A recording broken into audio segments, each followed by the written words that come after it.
बाबा ने एक भक्त को मना कर दिया कि नहीं, तुम मुझे गुरु मत बनाओ। ऐसा बाबा ने क्यों कहा? सन 1909 की ये कहानी और दिवाली के दिन की ये घटना है, दिवाली के आसपास की घटना है। साल 1909 में अंधेरी मुंबई के एक भक्त थे बाला भट्ट। बाला भट्ट जो हैं वो बाबा के डिवोटीज थे और 1909 में दिवाली के अवसर पर वो शिरडी गए। 1909 में जब वो शिरडी गए, दिवाली के दिन बाबा के दर्शन किए और कुछ समय वो वहीं ठहरे।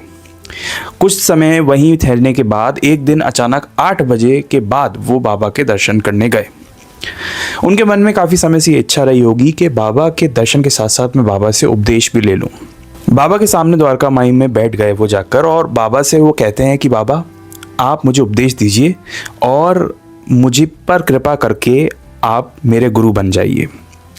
ये प्रश्न उन्होंने बाबा के सामने रखा। उनको यकीन था कि बाबा उन्हें कुछ उपदेश देंगे और उन्हें एज अ शिष्य स्वीकार कर लेंगे और खुद को गुरु मान लेंगे।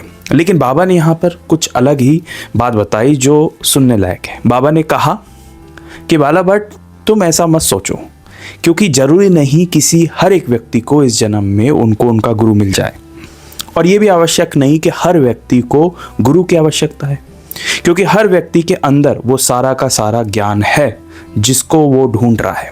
वो हमेशा संसार में ढूंढता रहता है, बाहर जाता रहता है, लेकिन उसके अंदर ही वो सारा ज्ञान है।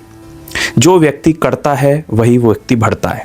जो तुम आज करोगे वही कल तुम्हारे सामने घूम के आएगा, चाहे वो अच्छा हुआ, बुरा हुआ, धोखा हुआ। तो इस वजह से तुम इस बात को हमेशा अपने दिमाग में रखो और खुद के गुरु बनो। खुद अपने मन पे झांको और खुद को नियंत्रण करो कि क्या तुम अच्छा कार्य कर रहे हो या बुरा कार्य कर रहे हो।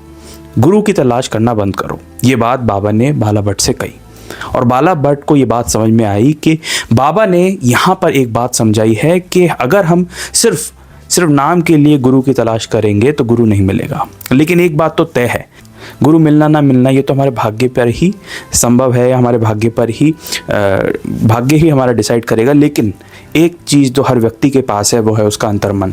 हर व्यक्ति अपने अंतर्मन से ये बात जानता है कि क्या वो गलत कर रहा है और क्या वो सही कर रहा है, भले ही वो उसको स्वीकारे या ना स्वीकारे, लेकिन उसके अंतर्मन में ये बात हमेशा रहती है। और उसके अंतर बैठी जो शक्ति है, जिसे आप परमात्मा भी कहते हैं, वो इस बात को हमेशा नोटिस कर रही होती है।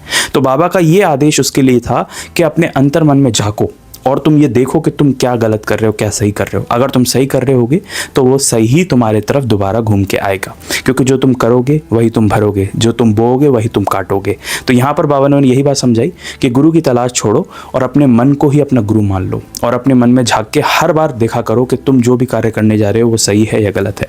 तो ये बात बाला भट्ट को बाबा ने समझाई और मैं ये मानता हूँ कि ये बात हम सब पर एक बात लागू होती है।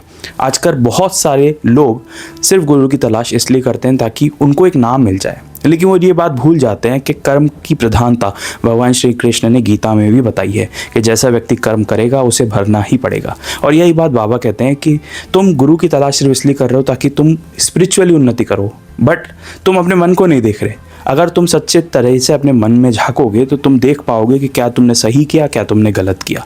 बहुत सारे लोग बुरा करते हुए भी उनको मालूम होता है कि क्या वो गलत कर रहे हैं, क्या वो सही कर रहे हैं, लेकिन अनदेखा कर देते हैं वो। मेरा तो यही मानना है कि जैसा कि बाबा ने कहा वो एकदम सही कहा कि आपका मन आपका पहला गुरु होता है, और अगर आपने अपने मन को ढंग से देखा तो वो आपको बहुत हद तक चीज़ें बता देता है कि आपने कहाँ सही किया था, कहाँ गलत किया था। तो इसलिए बाबा का यही मतलब था, और आज से 100 साल पहले बाबा हमें यही समझाते हैं कि इंट्रोस्पेक्शन, जैसे आज की इंग्लिश लैंग्वेज में कहते हैं कि इंट्रोस्पेक्शन, यानी कि हमें आत्मचिंतन करना बहुत ज़रूरी है। क्योंकि आज के टाइम में अगर हम गुरु की तलाश करने निकलेंगे तो बहुत सारे बाज़ार में, दुनिया में कई सारे ऐसे स्कैमर्स घूम रहे हैं जो हमारी इस कमज़ोरी का फ़ायदा उठाकर, और भले ही वो उस लायक हो ना हो, वो हमें गलत रास्ते पे धकेल सकते हैं। तो इससे बेटर बाबा की जो 1909 की ये बात है, ये आज लागू होती है कि आप दुनिया में तलाशो मत, अपने अंदर पहले झांको। तो ये बात आज तो बहुत ज़्यादा लागू होती है, क्योंकि उस ज़माने में फिर भी बहुत हद तक जो चीज़ें थी वो बहुत सही थी। लेकिन दिन पर दिन जैसे जैसे कलयुग आगे बढ़ रहा है, ये बात आप भी जानते हो, मैं भी जानता हूँ कि सच्चा गुरु पाना एक बहुत मुश्किल कार्य है। तो बाबा की इस बात को अपने दिमाग में रखिएगा कि अपने मन में झांक कर जरूर देखना कोई भी कार्य करने से पहले। अगर आप बाबा से जुड़ना चाहते हैं या बाबा से जुड़ी हुई कहानियाँ जानना चाहते हैं तो आप इस चैनल को भी सब्सक्राइब कर सकते हैं।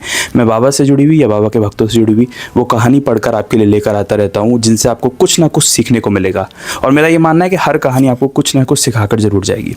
मिलेंगे एक नेक्स्ट वीडियो में एक रियल हिस्ट्री, एक नई कहानी के साथ या एक भक्त की स्टोरी के साथ। तब तक के लिए ओम साई राम।